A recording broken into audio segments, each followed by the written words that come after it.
Assalamualaikum warahmatullahi wabarakatuh dan sahabat serata. Hari ini kita akan sama-sama mempelajari dan membuat ulang kaji bagi tajuk bab 1, pengenalan kepada reka bentuk dan teknologi, bersama-sama saya Puan Nurdiana binti Ramli daripada SMK Taman Desa Skudai.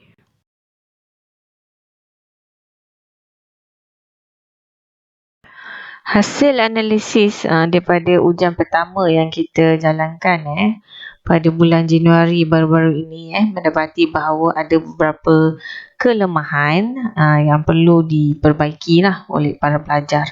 Jadi kita sama-samalah melihat standard kandungan bagi bab 1 ini. Okey.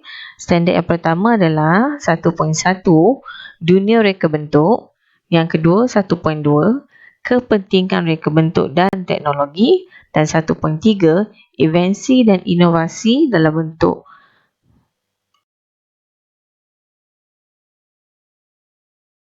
Bagi tajuk 1.1 dunia reka bentuk, para pelajar perlu menguasai beberapa perkara penting. Pertama adalah definisi yang terkandung dalam dunia reka bentuk. Pertama A iaitu definisi reka bentuk. Kedua B definisi teknologi. C definisi reka bentuk dan teknologi. Dan yang terakhir adalah bidang yang terkandung dalam reka bentuk dan teknologi.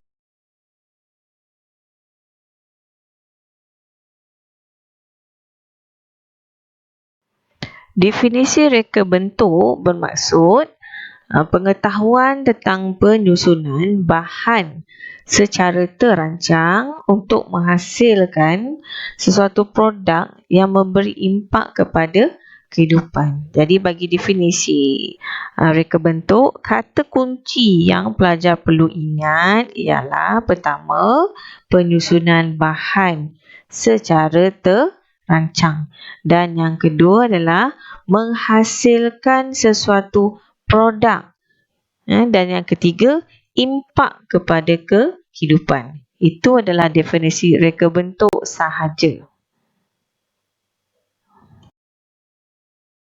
Definisi kedua ialah definisi teknologi. Teknologi ialah pengaplikasian ilmu sains dan matematik dengan menggunakan sumber semula jadi untuk dijadikan alat, tenaga atau sistem. Fungsi teknologi adalah untuk memudahkan tugasan manusia. Jadi untuk definisi yang kedua ni, iaitu definisi teknologi, kata kunci yang perlu diingat oleh pelajar adalah pengaplikasian ilmu sains dan matematik. Menggunakan sumber manusia semula jadi, menjadikan alat, tenaga atau sistem. Maklumat tambahan ni adalah fungsi teknologi, iaitu untuk memudahkan tugasan manusia.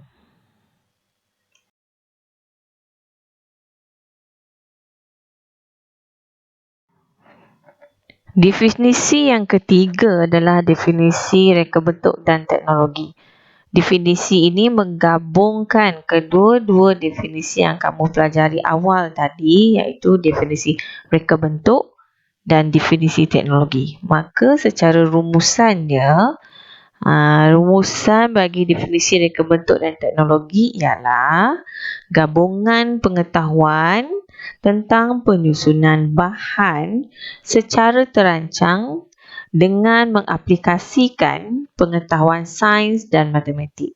Jadi, kata kunci yang diterangkan tadi, yang di-highlightkan sebentar tadi, digabungkan menjadi satu definisi bagi reka bentuk dan teknologi. Tujuannya adalah untuk memudahkan kehidupan manusia.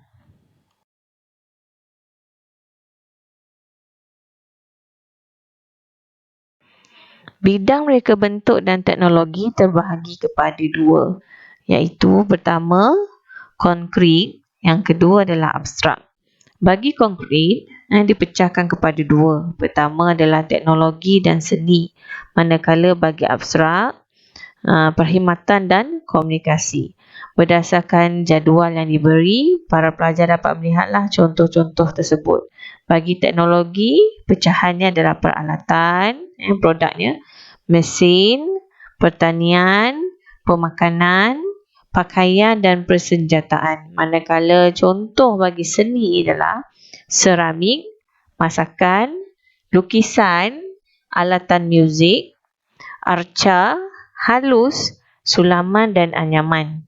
Manakala contoh bagi perkhidmatan adalah pengangkutan, sewaan, sistem pembelajaran, proses dan langkah dan sistem pengairan. Contoh bagi komunikasi adalah bahasa, atur cara, bunyi, isyarat dan suara, persuratan, pengiklanan dan grafik.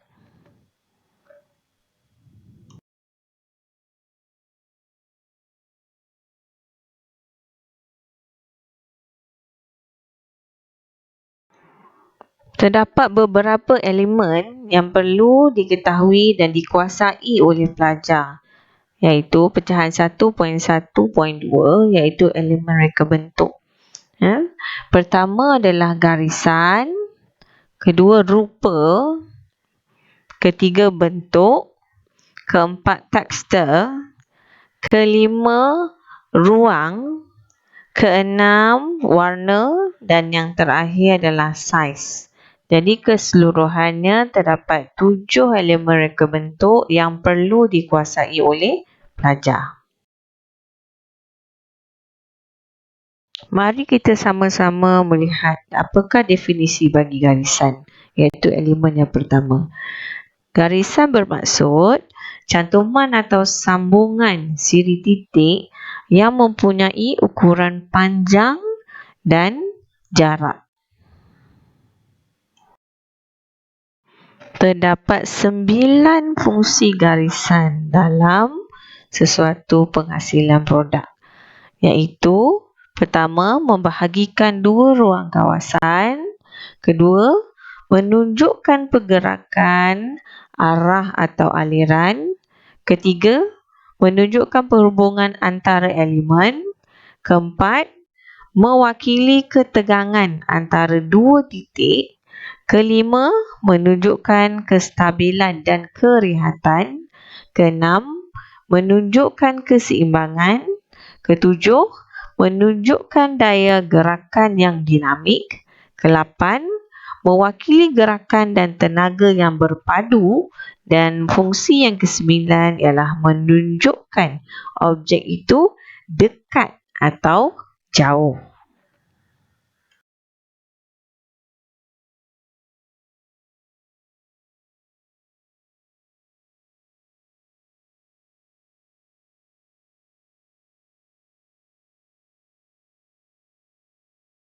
Elemen yang kedua adalah rupa.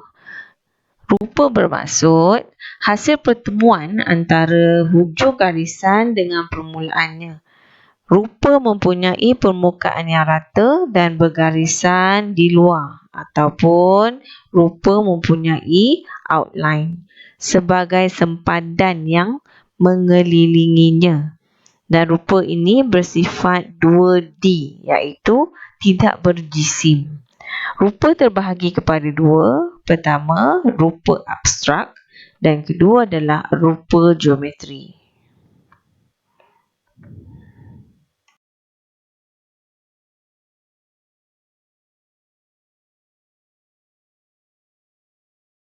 Elemen yang ketiga adalah elemen bentuk.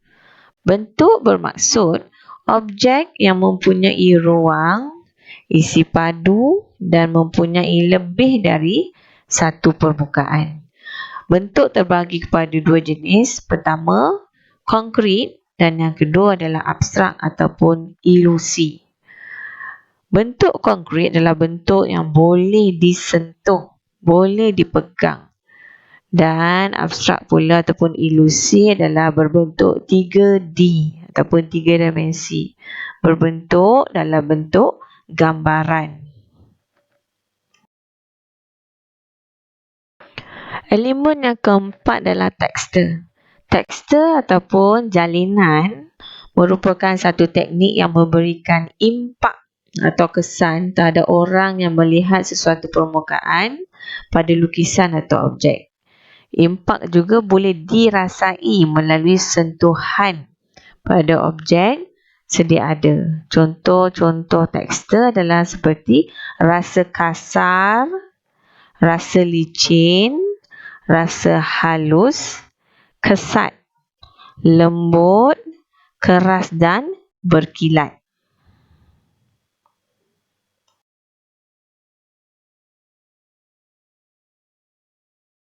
Elemen yang kelima ialah elemen saiz. Saiz ialah ukuran atau dimensi bagi sesuatu objek. Saiz boleh digunakan untuk menunjukkan kesan, perbezaan jarak, panjang, tinggi dan kedalaman objek. Sebagai contoh, saiz 2 buah basikal. Satu besar dan satu lagi bersaiz kecil.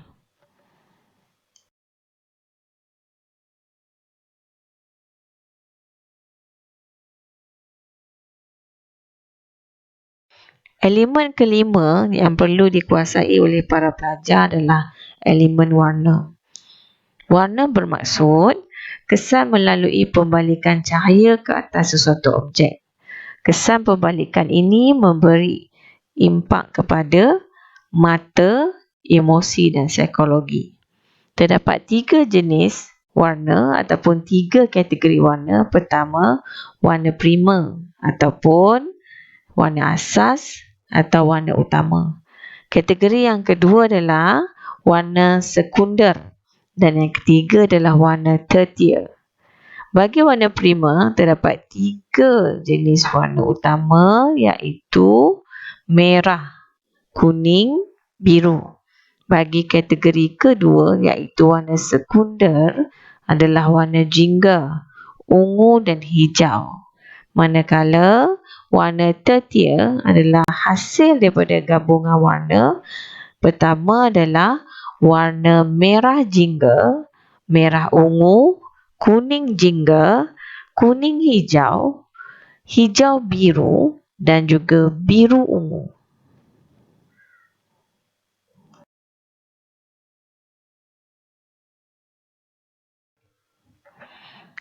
Kesan warna terbahagi kepada 2. Pertama, kesan warna panas dan yang kedua adalah kesan warna terang.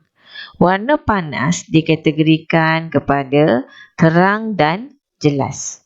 Kesan kepada individu yang memandang warna tersebut adalah kesan warna ini dapat menimbulkan suasana ceria, riang dan bersemangat. Warna panas dinilai dari warna merah hingga ke warna kuning. Manakala bagi warna terang dikategorikan sebagai warna yang memberi impak ataupun cahaya yang rendah. Kesan kepada individu yang melihat cahaya daripada warna terang adalah redup, berasa tenang, damai dan menyejukkan mata memandang. Warna sejuk ini dinilai dari warna ungu hingga hijau.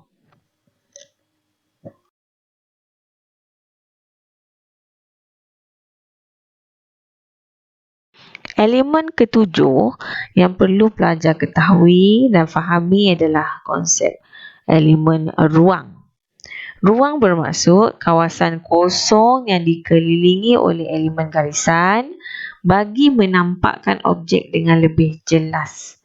Keluasan ruang menjadikan sesuatu objek lebih terselah dan menarik. Ruang ini terbahagi kepada 2 jenis. Pertama, ruang nyata dan kedua adalah ruang ilusi atau tampak. Bagi ruang nyata adalah ruang sebenar antara 2 objek yang berhampiran. Sebagai contoh, susunan antara kerusi dan meja di dalam sebuah kelas. Manakala bagi ruang ilusi atau ruang tampak adalah ruang yang terhasil apabila 2 objek tersebut dihasilkan dalam lukisan. Contohnya lukisan ruang dapur yang dilampirkan bersama-sama dengan ilusi tampak ini. Tajuk kita hari ini, para pelajar, sangat mudah. Kita hanya fokus kepada beberapa perkara. Pertama, definisi asas, iaitu definisi reka bentuk, definisi teknologi dan gabungan. Definisi reka bentuk dan teknologi.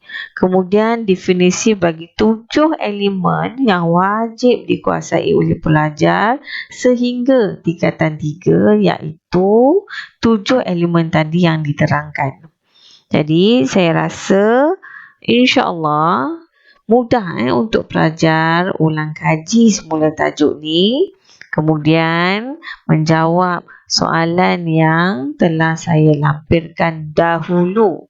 Jadi dalam arti kata lain, kita akan mengulang semula pentaksiran bagi bab 1 ini supaya pelajar dapat menguasai definisi-definisi ini dengan lebih baik. Jadi pelajar jangan susah hati, ini peluang untuk anda memperbaiki pencapaian PPD anda. Jadi jangan risau, cikgu tunggu feedback daripada awak semua. Jadi all the best and good luck. Jadi don't worry, please answer this question yang saya lampirkan bersama-sama. Bye, Assalamualaikum.